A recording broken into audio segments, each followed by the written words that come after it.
안녕하세요 여러분. 따뜻한 온라인 건강상담 온담입니다.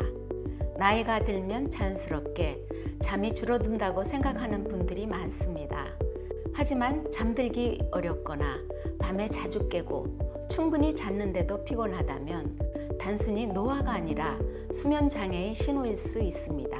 특히 밤마다 화장실에 가느라 잠에서 깨거나 오랫동안 수면제에 의존하는 경우, 본인은 잠을 전혀 자지 못했다고 느끼는 경우에는 그 원인을 정확히 살펴볼 필요가 있습니다. 오늘은 나이가 들면서 나타나는 수면의 변화와 불면증, 수면제 복용 시 주의할 점에 대해 알아보겠습니다. 오늘 도움 말씀 주실 분은 강남 베드로병원 신경과 전문의 홍승봉 원장님이십니다.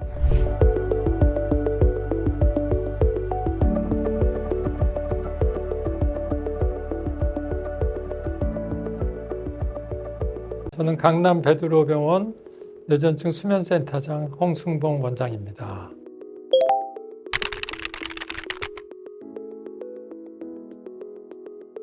나이가 들면 잠이 줄어드는 건 아니고 수면 중에 자주 깰 수가 있고요. 또 그 일주기 리듬이 앞으로 좀 당겨져서 초저녁에 졸리고 새벽에 일찍 깨서 실제 잠자는 시간이 적어질 수가 있어요. 그거 왜 그러냐 하면 나이가 들면 우리 뇌에서 분비되는 수면 호르몬인 멜라토닌이 줄어들게 돼요. 이렇게 되면은 낮에 깨어 있고 밤에 잠을 자는 그런 일주기 리듬이 흔들리게 돼서 밤에 잠을 자주 깨고 또 잠들기 어려운 경우가 있습니다. 그래서 멜라토닌 분비를 충분히 하기 위해서는 아침에 햇빛을 많이 쏘이고 주간에 신체 활동을 많이 해주셔야 됩니다. 그런데 이러한 수면이 줄어들고 너무 적어서 낮에 피곤하고 졸린 증상이 3개월 이상 지속되면은 수면장애 전문의를 만나서 어떤 문제가 있는지 진단을 받으시고 치료를 하시는 게 중요하겠습니다.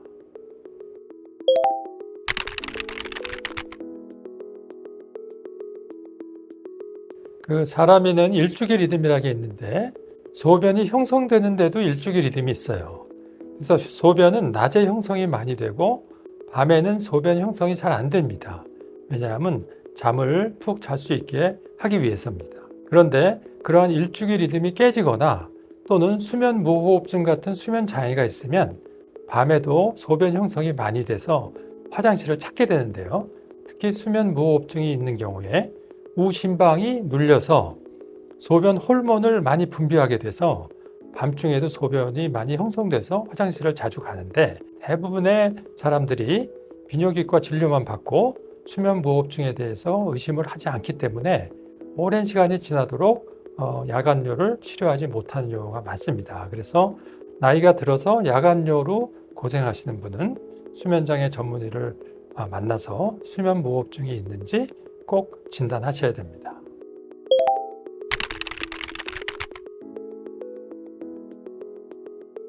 네, 그렇습니다. 우리 뇌에도 그 대사 후에 남는 노폐물이 쌓이게 되는데요. 그게 이제 언제 우리 뇌에서 빠져나가냐 하면 깊은 잠을 잘 때 잘 빠져나갑니다. 그런데 불면증으로 깊은 잠이 적거나 또는 다른 문제로 잠을 적게 자는 경우에는 우리 뇌에 쌓여있는 노폐물 중에 특히 아밀로이드 베타는 치매를 유발할 수 있는 그러한 노폐물인데 그러한 것이 더 많이 쌓이게 되면 알츠하이머, 치매 등의 발병률이 높아지고 또 수면 무호흡증이 있는 환자들도 이 노폐물의 배출을 적게 해서 알츠하이머, 치매 같은 발생률이 2배에서 4배 정도 높아질 수 있습니다. 하지만 불면증이나 수면 무호흡증을 잘 치료하면은 치매의 위험성을 4분의 1로 낮출 수가 있기 때문에 그 불면증이나 수면 무호흡증이 의심되는 경우에는 수면장애 클리닉을 방문해서 정확한 진단과 치료를 받으시기 바랍니다.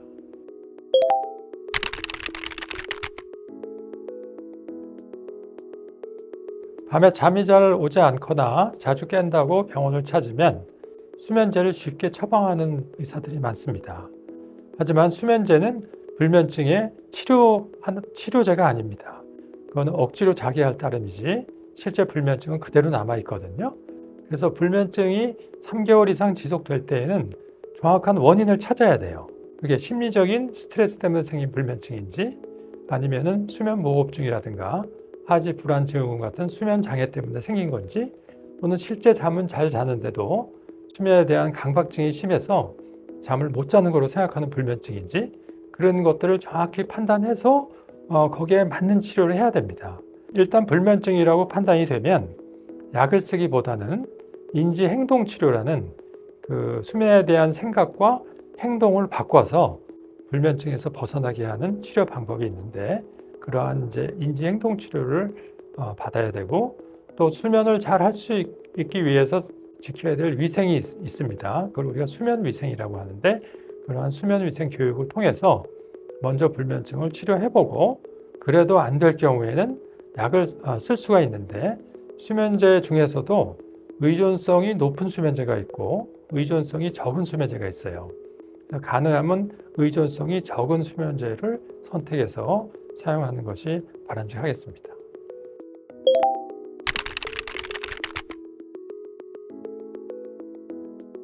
역설적 불면증이라는 것은 실제 잠을 6시간, 7시간 잤는데 본인은 한두 시간밖에 못 잔 거로 생각하는 거예요.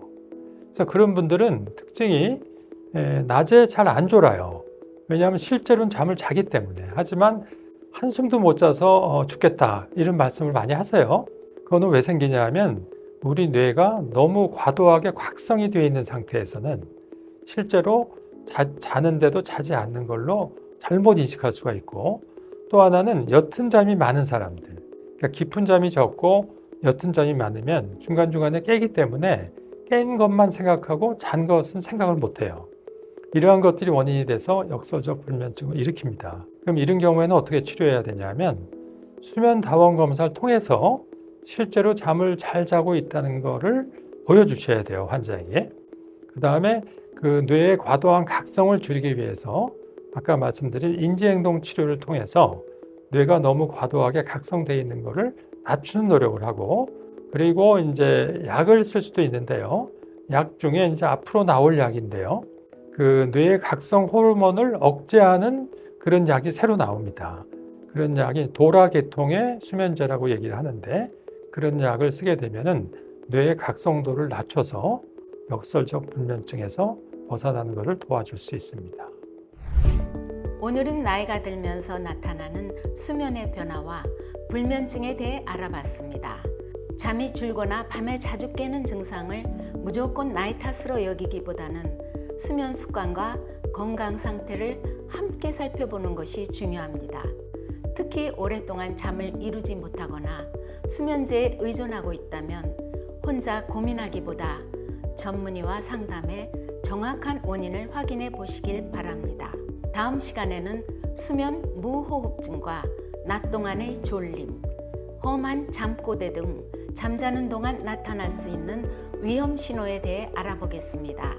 오늘 함께해 주신 강남 베드로병원 신경과 전문의 홍승봉 원장님께 감사드립니다.